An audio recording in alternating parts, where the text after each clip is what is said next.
भगवान पे भरोसा है, वो जहाँ मुझे भेजेगा मैं वहाँ जाऊँगा। सर, आपने कहा कि आप प्रधानमंत्री के साथ बिल्कुल कंधे से कंधा मिलाकर खड़े हैं, देश की तरक्की के लिए खड़े हैं। माना जा सकता है कि जिस तरह से आपने राजीव गांधी जी को वचन दिया था, अब मोदी जी को दिया जा रहा है, तो ये साकार होगा पूरा? आप बीजेपी के मैं नरेंद्र मोदी जी के साथ हूँ और नरेंद्र मोदी देश के साथ हैं। सर, आप लंबे समय कांग्रेस में रहे हैं, आप सीनियर पद पे रहे हैं। अब इतना लंबा अरसा गुजरने के बाद बहुत सारे दोस्त भी होंगे। जैसे कांग्रेस पार्टी ने कल अपना फैसला सुनाया, उसके बाद क्या लगता है कि कांग्रेस में भगदड़ मचेगी? मचेगी क्यों, मच रही है। गुलाम नबी आज़ाद, कपिल सिब्बल, ज्योतिरादित्य सिंधिया, सुष्मिता देव, अशोक तंवर, जितिन प्रसाद, RPN सिंह, ये सब वो लोग हैं जिनकी रगों में कांग्रेस का खून बहता था। इनका लहू कांग्रेसी था, ये पैदाइशी कांग्रेसी लोग हैं। ये क्यों गए सब छोड़ के? ये सब इसलिए गए क्योंकि नेतृत्व अयोग्य, अक्षम जब होता है तो यही हालत होती है। आचार्य जी, आपने भी कहा था कि जो आदमी अपनी माँ बहन की इज्जत नहीं कर सकता हो, विरासत नहीं बचा सकता हो अपनी, तो आखिर वो इशारा किसकी तरफ है, कौन है वो? मुझे जो कहना था कह दिया, आपको जो समझना समझिए। आपने कांग्रेस पार्टी को बहुत करीब से देखा और जाना समझा है। आखिरकार जो है राम मंदिर जाने से सोनिया, प्रियंका, राहुल क्यों बचते हैं? 19 तारीख तक मेरा ध्यान श्री कल्की धाम के शिलान्यास समारोह की सफलता पे है। 19 के बाद फिर एक प्रेस कॉन्फ्रेंस करूंगा, आपसे मिलूंगा तो इस देश की राजनीति में तूफान आएगा। सर, कांग्रेस के कितने लोग ऐसे हैं जिनको न्योता दिया गया है 19 तारीख के लिए? क्या आएंगे? कांग्रेस पार्टी नहीं, सारी पार्टियों के नेताओं को न्योता गया है, न्योता जा रहा है। अभी मैं दीपेंद्र हुड्डा जी से मिला था, अभी सलमान खुर्शीद जी से मिला था, विवेक तनखा जी से खुद मिल करके न्योता दिया है। मैंने माननीय सोनिया गांधी जी को भी फ़ोन किया था कि मैं आपको आमंत्रित करने के लिए आना चाहता हूँ। आचार्य जी, सियासी हलकों में चर्चा है कि 19 फरवरी को आप बीजेपी में शामिल होने के बाद लोकसभा के लिए दावेदारी ठोकेंगे टिकट के लिए, क्या माना जाए? लोकसभा लड़ना मेरे लिए छोटी बात है, मेरा ये कोई विषय नहीं है। राष्ट्र निर्माण मेरा विषय है। राष्ट्र और राम और राष्ट्र पर ना मैंने कभी समझौता किया है, ना मैं करूँगा। जिस पार्टी के लिए इतना लंबा समय आपने दिया, उस पार्टी के जो सीनियर नेता हैं वो कभी कल की उत्सव में नहीं आए। 17-18 साल से हम भी देख रहे हैं, सेकंड लेवल के सारे लोग, लेकिन गांधी परिवार से कभी कोई नहीं आया। लेकिन आपने पहली बार मुलाकात की प्रधानमंत्री से और उन्होंने पहली बार में आपका न्योता स्वीकार कर लिया, जबकि आप विरोधी दल के नेता थे, दूसरी पार्टी के नेता थे। तो इसमें कितना फ़र्क आपको महसूस हो रहा है? जिन्होंने राम के न्योते को ठुकरा दिया वो कल्की धाम के न्योते को क्या स्वीकार करेंगे? कर्मठ मुख्यमंत्री आदरणीय योगी आदित्यनाथ जी का भी आज आभार व्यक्त करता हूँ कि उन्होंने श्री कल्की धाम के शिलान्यास समारोह में आने का मेरा न्योता स्वीकार किया है। कल क्या होगा ये किसी को नहीं पता, लेकिन मैं इतना अवश्य कहना चाहता हूँ कि 16-17 साल की उम्र में मैंने जो वचन राजीव गांधी जी को दिया था वो आज तक निभाया है, और आज इस उम्र में एक संकल्प ले रहा हूँ कि मैं आजीवन नरेंद्र मोदी के साथ खड़ा रहूँगा। मैंने अपनी बातों को बड़े पवित्र भाव से रखा है। मैं कांग्रेस के उन सभी नेताओं का आभार व्यक्त करना चाहता हूँ जिन्होंने श्री कल्की धाम का समर्थन किया, जिन्होंने मेरे प्रति सादर सम्मान व्यक्त किया, जिन्होंने मेरा सम्मान किया। कांग्रेस पार्टी में आज बहुत मायूसी की लहर है। हर कोई नेता पूछ रहा है कि आचार्य प्रमोद कृष्णम का कसूर क्या था। क्या आचार्य प्रमोद कृष्णम का कसूर ये है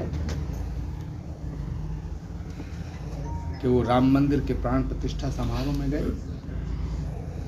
क्या आचार्य प्रमोद कृष्णम का कसूर ये है क्या वो नरेंद्र मोदी जी से मिले या आचार्य प्रमोद कृष्णम का कसूर ये है कि वो योगी आदित्यनाथ जी से मिले? नहीं चल रहा। मैं उन सभी नेताओं चला। का आज आभार व्यक्त नहीं करना चला चाहता लगा। हूँ जिन्होंने कांग्रेस पार्टी में रह के मेरा साथ फ्रेम तो दिया। लगा था। लेकिन मैं सभी नेताओं से आज आपके माध्यम से एक बात कहना चाहता हूँ कि जो शख्स अपनी माँ और अपनी नेट बहन की इज्जत अब तो नहीं से कर चला। सकता वो इस देश का सम्मान क्या करेगा? अब से चला। जो शख्स अपनी विरासत को संभाल नहीं सकता वो भारत को कैसे संभाल पाएगा? सब अपनी अपनी जगह सोचें, चिंतन करें। राजनीति छोटी है, राष्ट्र बड़ा है। हम एक दिन सब मिट जाएंगे, लेकिन ये राष्ट्र नहीं मिटना चाहिए, ये भारत नहीं मिटना चाहिए। मैं कांग्रेस पार्टी के उन नेताओं का भी आज आभार व्यक्त करता हूं जिन्होंने कांग्रेस से मुझे मुक्त करने की चिट्ठी जारी की है। इस देश के भविष्य का है। मैं जानता हूं कि लोकतंत्र में एक मजबूत विपक्ष होना बड़ा जरूरी है, लेकिन यदि विपक्ष विरोध के नाम पर, विपक्ष के नाम पर सिर्फ एक व्यक्ति से नफरत करना सिखाता हो, सिर्फ एक व्यक्ति से नफरत करता हो,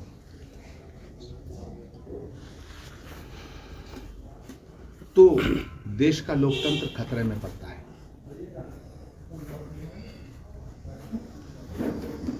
विपक्ष का अर्थ ये नहीं होता कि तुम प्रधानमंत्री से नफरत करो। मौजूदा जो विपक्ष है, ये मुझे अफसोस के साथ कहना पड़ रहा है कि ये नरेंद्र मोदी से इतना नफरत करता है, इतना नफरत करता है कि नरेंद्र मोदी से नफरत करते करते करते करते ये भारत से नफरत करने लगा है।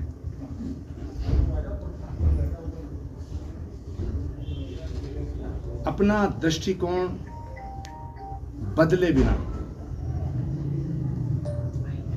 इस देश के लोकतंत्र को नहीं बचाया जा सकता है।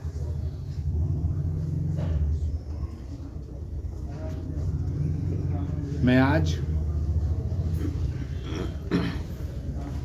बड़े पवित्र भाव से, बड़ी पवित्र भावनाओं से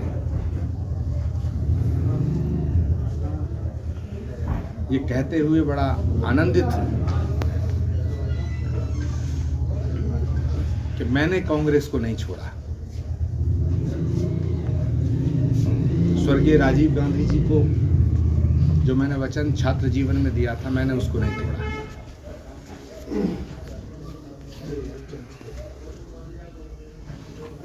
लेकिन आज के बाद मैं अब और नई ऊर्जा के साथ राष्ट्र के निर्माण में भारत को और मजबूती देने के लिए, भारत को और मजबूत बनाने के लिए, भारत को और शक्तिशाली बनाने के लिए, भारत को विश्व गुरु बनाने के लिए मैं इस देश के प्रधानमंत्री के साथ खड़ा रहूंगा। मुझे ये कहते हुए हर्ष हो रहा है कि इस देश को एक सुयोग्य, सुसंस्कृत, समर्थ नेतृत्व की आवश्यकता थी, जो नरेंद्र मोदी जी ने पूरी की है। जो सुभाष चंद्र बोस, पंडित जवाहरलाल नेहरू, मौलाना आज़ाद और इंदिरा गांधी की कांग्रेस थी, आज उस कांग्रेस को किस रास्ते पे ला करके खड़ा किया है? क्या कांग्रेस में रहने का मतलब है कि हमें चमचागिरी करनी जरूरी है? क्या कांग्रेस में रहने का मतलब है कि हमें झूठ बोलना जरूरी है? क्या कांग्रेस में सिर्फ वो रह सकते हैं जो सनातन को मिटाने की बात करें? क्या कांग्रेस में सिर्फ वो रह सकते हैं जो राम का अपमान करें? क्या कांग्रेस में सिर्फ वो लोग रह सकते हैं जो हिंदू धर्म को और हिंदू आस्था को ठेस पहुंचाने का काम करें? क्या कांग्रेस में सिर्फ वो लोग रहेंगे जो हिंदुओं की आस्था को रोज ठेस पहुंचाने का काम करेंगे? मैं आपके माध्यम से ये साफ कर देना चाहता हूँ कि राम और राष्ट्र पर समझौता नहीं किया जा सकता है। निष्कासन बहुत छोटी चीज है। हम अपने प्राणों को भी न्यौछावर करने के लिए तैयार हैं, लेकिन राष्ट्रीय अस्तित्व, राष्ट्रीय अस्मिता और सनातन पर कोई समझौता नहीं किया जा सकता है।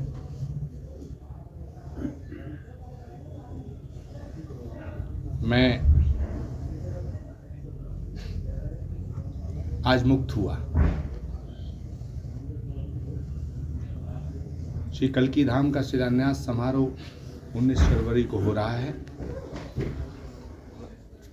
और मुझे फक्र है, मुझे गर्व है इस बात का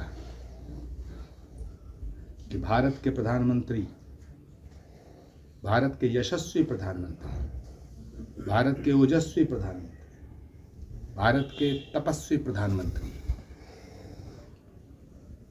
आदरणीय श्री नरेंद्र भाई मोदी श्री कल्की धाम की आधारशिला रखने आ रहे हैं। दूसरा, मैंने सोचा कि जो शख्स अपनी दादी, अपनी मां, अपने पिता के साथ सुख दुख में खड़े रहने वाले नेताओं की इज्जत नहीं करना जानता है, जो नेता इंदिरा जी के साथ रहे, जो नेता राजीव गांधी जी के साथ रहे, जो नेता सोनिया जी के साथ रहे, गुलाम नबी आजाद से लेके कमलनाथ तक, भूपेंद्र हुड्डा जी से लेकर के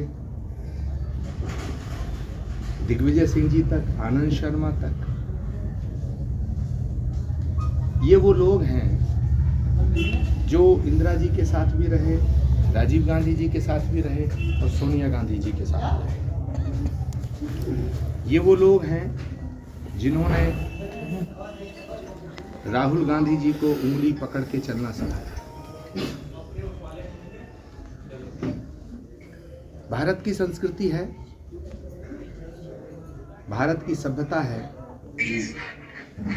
कि हम अपने बुजुर्गों का बड़ा सम्मान करते हैं, हम अपने पूर्वजों को बड़ी इज्जत देते हैं।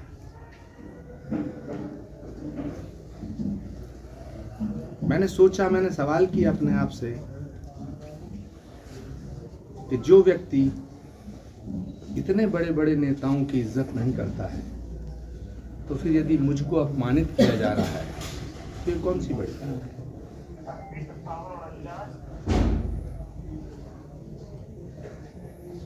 महाभारत में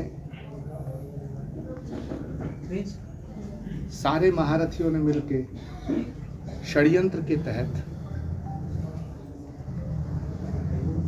एक निहत्थे अभिमन्यु का वध किया था।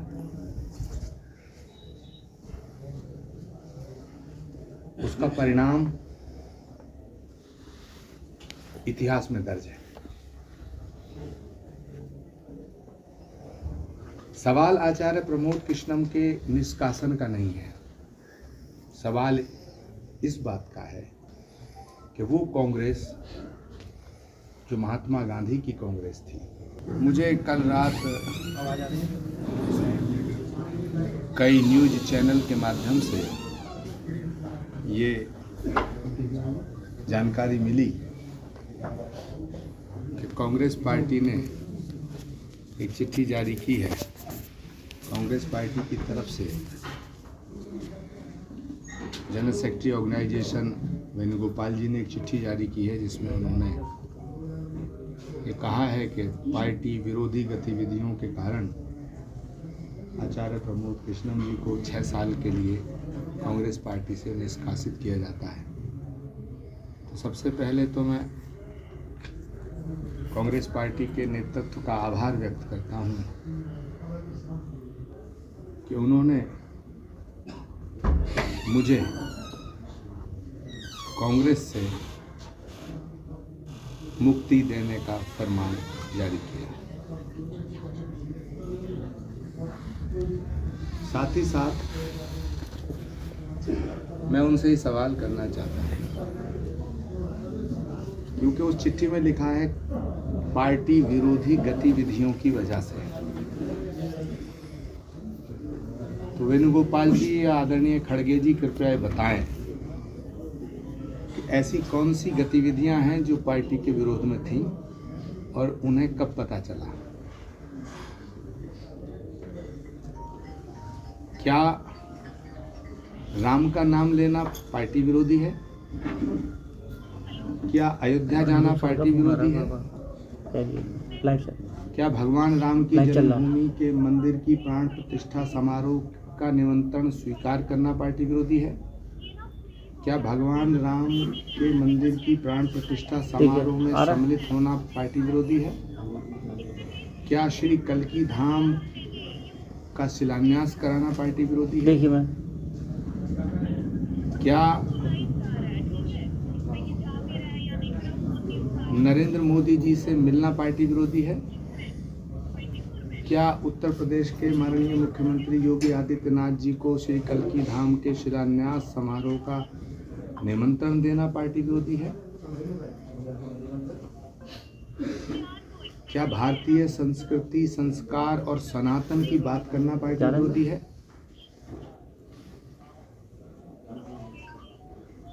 तो ये मेरे सवाल हैं जो कांग्रेस लीडरशिप से हैं और कांग्रेस नेतृत्व को ये बताना चाहिए, देश की जनता के सामने स्पष्ट करना चाहिए कि कौन सी बात और कौन सा बयान पार्टी विरोधी है। ये मेरी मांग है।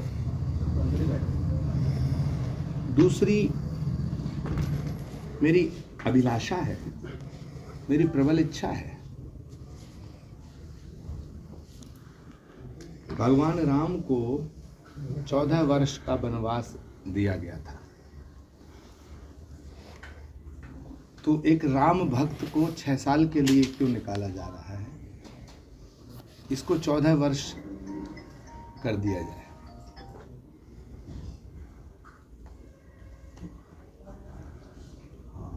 मैं छात्र जीवन से,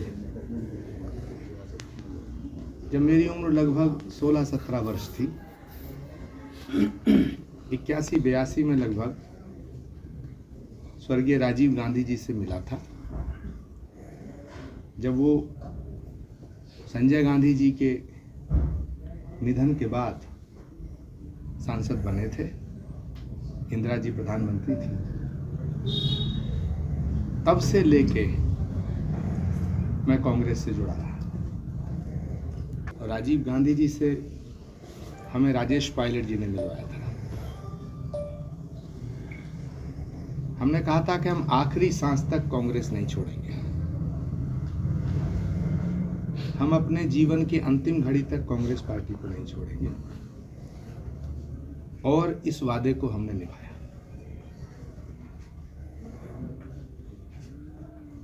बहुत से ऐसे मोड़ आए, बहुत सी ऐसी बातें आई, कांग्रेस पार्टी के बहुत से ऐसे फैसले थे जिनसे मैं सहमत नहीं था।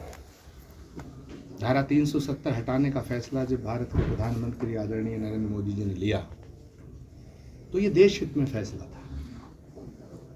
कांग्रेस को इसका विरोध नहीं करना चाहिए था। इसी तरह 3 तलाक को हटाने का फैसला, यह हमारी मुस्लिम बहनों के हक में था, इसका पार्टी को विरोध नहीं करना चाहिए था। तीसरा, जब डीएमके के नेताओं ने कहा कि हम सनातन को मिटा देंगे, सनातन डेंगू है, मलेरिया है, कुष्ठ है, इसका समर्थन कांग्रेस को नहीं करना चाहिए था। बहुत से ऐसे मुद्दे आए। एक और बड़ा मोड़ आया जब भारत की नई संसद का उद्घाटन भारत के प्रधानमंत्री जी ने किया। उसका विरोध कांग्रेस पार्टी ने जब किया, जब कांग्रेस पार्टी के नेताओं ने उसका विरोध किया, तो मैंने इस बात का समर्थन नहीं किया और मैंने ये बात कही कि भारत की संसद का उद्घाटन अगर भारत का प्रधानमंत्री नहीं करेगा तो क्या पाकिस्तान का प्रधानमंत्री करेगा? इन सब बयानों के बाद, इन सब बातों के बाद पार्टी के अंदर मुझे अपमानित करने का कार्य किया जाने लगा। मैंने अपमान के बहुत घूंट पिए, लेकिन पार्टी नहीं छोड़ी। कई बार मैं अपने आप से सवाल करता था कि इतना अपमान सहकर के मैं कांग्रेस में क्यों? देखिए, मुझे राजीव गांधी जी को मैंने जो वचन दिया था वो आड़े आता था, इसलिए मैंने पार्टी छोड़ने का फैसला नहीं किया। खत्म करने की कसम खाई है और हमें ये जिद है कि ये झंडा दुनिया में लहराएंगे। क्या कांग्रेस को डर है क्या उनका अल्पसंख्यक जो वोट बैंक है वो खिसक जाएगा मंदिर जाने से? अल्पसंख्यक हमारे भाई हैं। नहीं, कांग्रेस इस वजह से नहीं जाना चाहती। कांग्रेस क्या चाहती है, कांग्रेस क्या नहीं चाहती है, जो कांग्रेस का वर्तमान स्वरूप है, कांग्रेस की जो वर्तमान हालत है, उसके लिए मैं जिम्मेदार नहीं हूँ। उसके लिए वो जिम्मेदार हैं जो पिछले 15 सालों से कांग्रेस के फैसले करते हैं। ये सवाल उनसे पूछिएगा कि कांग्रेस की बर्बादी का कारण कौन है। ये सवाल पूछिएगा उनसे कि कांग्रेस की बर्बादी का कारण कौन है।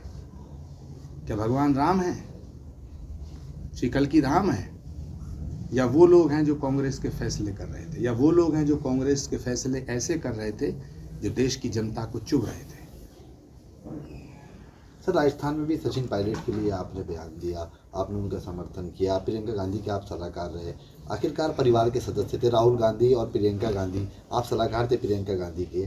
जो सलाह आपने दी होगी कि राहुल गांधी ने मानी नहीं मानी, आप इशारों में सारी बात कह देते हैं।